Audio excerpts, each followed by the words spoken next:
तो hi guys, अस्सलाम वालेकुम सभी मुस्लिम भाइयों को और जय श्री राम सभी हिंदू भाइयों को। सभी को भाई बहुत सारा प्यार। भाई आज की वीडियो थोड़ी इंटरेस्टिंग है। इंडियन सिंगर ने किया इस्लाम कबूल।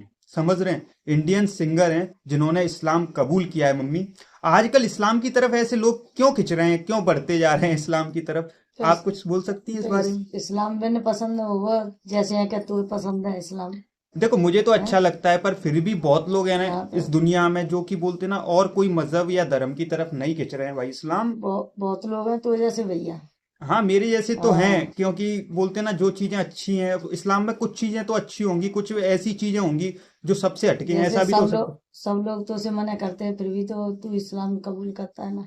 तो आप भी देख हाँ। रही हो मम्मी, आप मेरे साथ रिएक्शन हाँ। देख रही हो, इस्लाम में मतलब कितनी अच्छी अच्छी बातें बताई जा हाँ रही तो हैं, आप ही बताओ। अरे जैसे है ना किसी ने नहीं देखा था। हम्म, मैंने भी नहीं देखा था तो मुझे भी नहीं गलत लग रहा था। अब हम्म। मैं सुन नहीं थोड़ी थोड़ी तो समझ में आ रहा है। हाँ, तो वही चीज तो तो है ना, जो ऐसा है। जान रहे हैं समझ रहे हाँ, हैं वो वो चीज है। ऐसा कोई है। बात नहीं भाई, चलते हैं, पहले रिएक्शन देते हैं और आप भी इस वीडियो को फुल वॉच करना, और आप भी भाई चलते हैं, स्टार्ट करें मम्मी? कर। चलें? हाँ चल। चलो। युवान शंकर राजा का कहना है कि मैंने दुनिया के ये जहरीले सिंगर है। तरीन कीड़े मकोड़ों, सांपों और बिच्छुओं समेत हर एक के खिलाफ अल्लाह ताला को अपना साथी बना लिया है। ये पहले हिंदू ही अब थे। मुझे किसी का कोई डर नहीं। अपने एक इंटरव्यू में इनका कहना था कि मेरी माँ बीमार थी। मैं अस्पताल में उनके बेड के किनारे बैठा था। कमज़ोर और बीमार सा हाथ मेरी ताकतवर मुट्ठी में था। मैं बहुत मुतमईन था कि मैं अपनी माँ को मरने से रोक लूँगा। अभी ये सोच आई ही थी कि उसी लम्हे माँ बेदम हो गई। चौंक कर उनका चेहरा देखा, कोई जंबिश न थी। रग टटोलने की कोशिश की, मगर ये जिस्म इसकी ठंडा माँ हो थी। चुका था। घबराहट के आलम में अस्पताल के कमरे में चारों तरफ देखा, कुर्सी से उठा, खिड़की और दरवाजे को घूरा। क्या चीज़ थी जो माँ के जिस्म से निकल गई? कमरे में ऐसे घुमा जैसे जाने से उसे मैं रोक लूँगा। कुछ न कर सका। मजबूरी और बेबसी के आलम में मुर्दा माँ के सिरहाने लगकर देर तक आंसू भरता रहा। माँ ने वापस आना था, ना आई। दोस्तों, कहानी शुरू करने से पहले अगर आपने अभी तक हमारा चैनल राह जन्नत ऑफिशियल को सब्सक्राइब नहीं किया है तो इसे सब्सक्राइब कर दें, क्योंकि हम इसी तरह की नो मुस्लिम की स्टोरीज लाते रहते हैं। और हाँ, क्या आप भी अपना खुद का ऑनलाइन बिजनेस करना चाहते हैं लेकिन उसके लिए आपके पास पैसे नहीं हैं? तो आपको परेशान होने की ज़रूरत नहीं है। बस आप हमें इस नंबर पर व्हाट्सएप करें। इंशाल्लाह हम आपको गाइड करेंगे कि बिना पैसा लगाए आप ऑनलाइन बिजनेस कैसे स्टार्ट कर सकते हैं। और आपको बता दें कि ये ऑफ़र सिर्फ हमारे मुसलमान भाई बहनों के लिए है। युवान शंकर राजा का कहना है कि मैं आइन उसी वक्त सऊदी अरब में मुकीम एक दोस्त की याद आई। वो दोस्त मुसलमान था और कई बार अल्लाह ताला की ताकत और बड़ाई बयान कर चुका था। मैंने उसे फ़ोन घुमाया और माँ की मौत से आगाह किया। मेरे दोस्त ने इस्लाम को समझने की हिदायत करते हुए कहा कि मौत अल्लाह की निशानियों में से एक है। रूहें अल्लाह की तरफ से आती हैं और वहीं वापस चली जाती हैं। तुम्हारे तमाम सवालों का जवाब कुरान मजीद में मिल जाएगा। मैं तेजी से उठा। मेरा घर मेरी मंजिल थी। उस रोज़ मंजर ही कुछ और था। अजीब सी बेचैनी थी, कुछ कुछ खौफ भी तारी था। घर में दोस्त की दी हुई जाय नमाज और कुरान पाक को तलाश किया। नहा धोकर जाय नमाज पर बैठ गया। सिर्फ एक ही जुमला मुंह से निकलता रहा, या अल्लाह मुझे माफ़ कर दे, या अल्लाह मुझे माफ़ कर दे, या अल्लाह मुझे माफ़ कर दे। इनका कहना था कि गुनाहों की माफ़ी का तलबगार होने के बाद उठा, कुरान पाक खोला, पढ़ने की कोशिश की। तर्जुमा समझने में देर ना लगी। कुरान पाक का एक एक लफ्ज़ भारी लगा। मैं शायद उठा ना सकूं, सिरातल मुस्तकीम शायद मेरे बस में ना हो, लेकिन पता नहीं कहाँ से मुझ में ताकत उद कर आई। मैंने उसी लम्हे इस्लाम लाने का फैसला कर लिया। वो दिन और आज का दिन, इस्लाम ही मेरी ज़िंदगी का मरकज़ है। मैं कबूल इस्लाम के बाद से बहुत खुश हूँ। मुझे अल्लाह ताला ने वफ़ादार बीवी और चांद सा बेटा अता किया है। इन्होंने कहा कि रूह और मौत क्या होती है, मैं जानता ना था। हिंदू मत में मौत का तसव्वुर वाजिब तसव्वुर नहीं था। इंसान कैसे पैदा होता है, कैसे मरता है, मेरे साबिका मज़हब ने मुझे कभी नहीं बताया। इंडियन मौसीकार ने आगे कहा कि सन 2011 में दिल के दौरे से मेरी माँ की अचानक मौत हो गई। हमारा ख़ानदान बहुत बड़ा था, लेकिन उन्होंने सबको जोड़ रखा था। हम सब एक हैं। इसके पीछे मेरी माँ के सिवा कोई नहीं। मुझे ये मानने में बहुत देर लगी कि मेरी माँ मर चुकी हैं।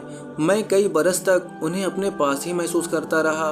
युवा शंकर का कहना था कि सन 2013 माँ के तक जाने के मेरे बाद आंसू से। थमते ही ना थे। आंसुओं की लड़ी बहती रहती थी। मैंने लड़कपन में भी बहुत काम किया, लेकिन उनकी मौत के बाद से किसी और चीज़ में ना दिल लगता था, ना तवज्जो मरकूज होती थी। हर सोच माँ पर आकर रुक जाती थी। वही मुझे हर काम की तहरीक देती थी, मेरे अंदर काम करने का जुनून बेदार करती थी। मैं उनका लाडला बेटा था। वो मेरे लिए बहुत दुआएं किया करती थी। वो कहती थी कि मैं एक बाग हूँ जो दूसरों को फल देता है। उनकी नज़र में मैं एक ऐसा इंसान था जो मुआशरे में बदलाव लाने की कोशिश में खुद कहीं खो गया था, खुद को भूल चुका था। वो जानती थी कि मुझे सबसे प्यार है, मैं भी दूसरों में प्यार बांटता हूँ। युवान शंकर राजा ने बताया कि मेरे वालिद कट्टर हिंदू हैं। मेरी माँ भी हिंदू मत से ताल्लुक़ रखती थी, लेकिन मेरी सोच दोनों से ही अलग थी। मैं सोचता था कि कोई सुपर ताकत है जिसने दुनिया बनाई और अब इसे कायम रखे हुए है। कोई तो है जो निज़ामी हस्ती चला रहा है। मुझे हमेशा से खुदा की तलाश थी। मैं ये भी सोचता था कि भला खुदा किसी शक्ल में कैसे हो सकता है, यानी बुद्ध कैसे खुदा बन सकता है जिसे खुद इंसान ने बनाया। वो कैसे इंसान का खालिक बन सकता है। उन्होंने तस्लीम किया कि मेरी सोच कैसे ये राज पाया। ये मेरी माँ की मौत का वक्त था जिसने मेरे अंदर की तलाश को पूरा कर दिया। मैं किसी काम की गर्ज में मुंबई आया हुआ था। जब चेन्नई वापस पहुंचा तो मेरी माँ बुरी तरह खांस रही थी। मैं उन्हें कार में अस्पताल ले गया। बहन भी साथ थी। ये कहते हैं कि मैंने नाम नहीं बदला।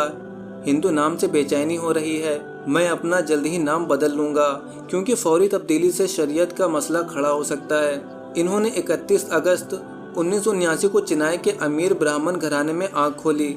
इनका खानदान पन्नीपुरम से ताल्लुक़ रखता है। जिंदगी भरपूर तो होना ही थी। बाप का मिजाज ही और था। बिल्ली रास्ता काट ले तो घर में पुजारी डेरे डाल लेते थे। गिलास टूटने पर भी प्रार्थना की महफिल जमती थी। ये मंजर बचपन ही से शंकर की आंखों में खटकते थे। ब्राह्मण सोच के साथ पैदा होने के बावजूद इस मन में ब्राह्मण समाज के हवाले से कई सवाल उठते जिनका कभी जवाब न मिल सका। इंसान को कौन पैदा करता है? इंसान के मरने के बाद रूहें कहाँ जाती हैं? मुर्दे को जलाने से क्या मकसद हासिल होते हैं? राख पानी में बहाने से क्या होता है? हिंदू मत इन्हें कभी मुतमईन न कर सका। 1996 तक तमिल फिल्मी दुनिया में इनका तोती बोलता था। ये मंजिल इन्होंने सिर्फ 17 बरसों में हासिल की। इन्होंने कम उम्र में जो नाम कमाया वो शायद ही किसी और को नसीब हुआ हो। 16 बरस की उम्र में इन्होंने फिल्मी अदवन धाम में म्यूजिक से दुनिया में धूम मचा दी। AR रहमान के साथ राजा नटवर लाल के म्यूजिक देने वालों में ये भी शामिल हैं। 23 वर्ष की उम्र तक पहुँचते पहुँचते ये 100 फिल्मों में म्यूजिक दे चुके थे। सन 2001 के बाद से फिल्म साथ इनके पीछे पीछे और ये आगे आगे मांग में यही सबको पीछे छोड़ चुके हैं। ये कवरेज के आलमी फिल्मी मेले में सन 2009 में अवार्ड हासिल करने वाले वाहिद हिंदुस्तानी मौसीकार हैं। ये म्यूजिक राइटर भी हैं और सॉन्ग राइटर भी, फिल्म कंपोजर भी हैं और ऑर्केस्ट्रा तो इनसे अच्छा शायद ही कोई बजा सकता है। गिटार पर इन्हें मलका हासिल है।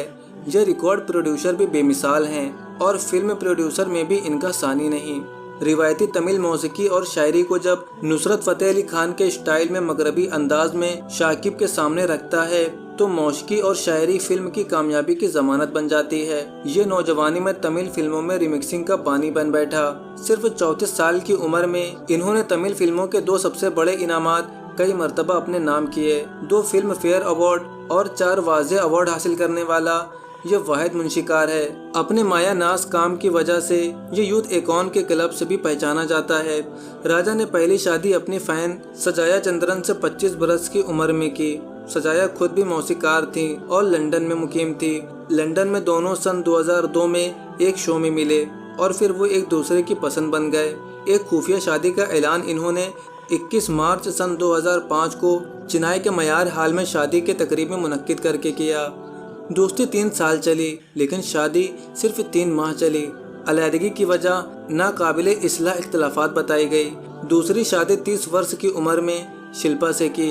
21 सितंबर सन 2011 को दोनों आंध्र प्रदेश में शादी के बंधन में बंध गए। ये शादी भी न चल सकी। वो खुद को बहुत अकेला महसूस कर रहा था, इसलिए मुसलमान लड़के जाफरून निज़ार से सन 2014 में तीसरी शादी की। अल्लाह ने सन 2016 में चांद सी बेटी अता की। दोस्तों, दीन इस्लाम ये एक फितरती दीन है। हर इंसान की ज़रूरत है। जो मुसलमान नहीं वो हमेशा ये ख्याल करता रहता है कि मेरा अंदरून खाली है, वो किसी चीज़ का तलबगार है। दोस्तों, हर किस्म के इश्कालात का जवाब वो आपको इस्लाम और कुरान ही देगा। कोई दूसरा मज़हब आपको किसी इश्किलात का जवाब नहीं दे सकता। अल्हम्दुलिल्लाह, अल्लाह का शुक्र है कितने ही लोग इस्लाम और कुरान से मुतासिर होकर रोज़ाना मुसलमान हो रहे हैं।